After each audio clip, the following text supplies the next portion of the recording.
Week 22, day 2. I'm going to throw you a big curveball today. Well, all week, really. The story today is not even in your curriculum. I'm stealing the story from Randy Exted and Gary Halverson from Polishing Diamonds. And it's about listening. And I think it's a better story than one I have in the curriculum. A Native American and his friend were in downtown New York City walking near Times Square in Manhattan. It was during the noon lunch hour and the streets were filled with people. Cars were honking their horns, taxi cabs were squealing around the corners, sirens were wailing, and the sounds of the city were almost deafening. Suddenly, the Native American stopped and said, "Did you hear the cricket?" His friend said, "You must be crazy. You cannot possibly hear a cricket in all this noise." "I'm sure of it," the Native American said. "I heard a cricket." "That's crazy," said the friend.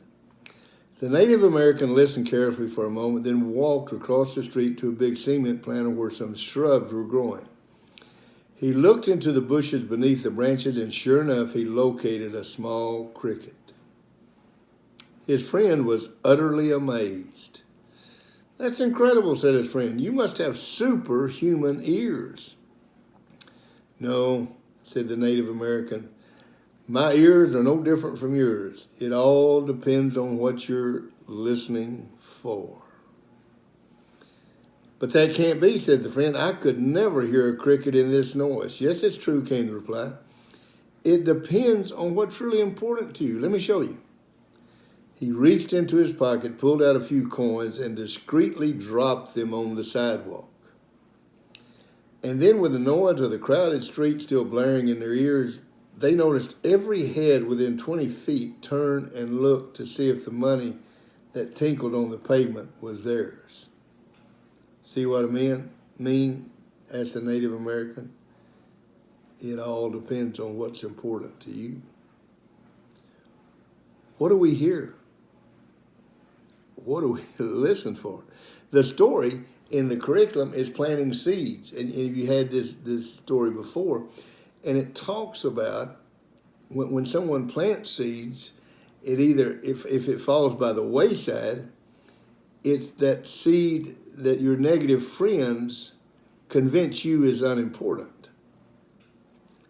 The seed that falls on the rocks represents the listeners who at first hear and get excited, but they don't put it to use in their lives. Those are the ones that say, "Yeah, we understand goals are important. And we got you, coach. We're with you. Yeah, goals are important." And what do? Nothing. They heard, but they didn't listen. They didn't listen. It didn't register with them. They were not the mirror reflecting it. The seed that falls among the thorns starts to grow, but then all their friends tell them, "Oh, I can't believe you're doing that character curriculum. That doesn't work. That's no good. That's not any good."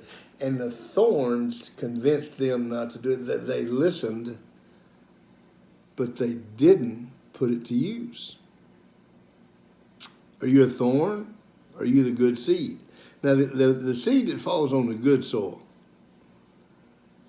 that produces great things.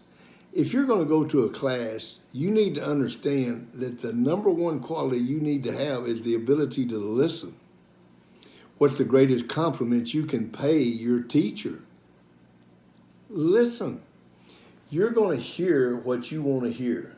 It's like the Native American, he heard the cricket. The people walking down the street, they heard the coins. If you listen, you'll hear what you want to hear. And we'll talk more about that tomorrow. Developingcharacter.org.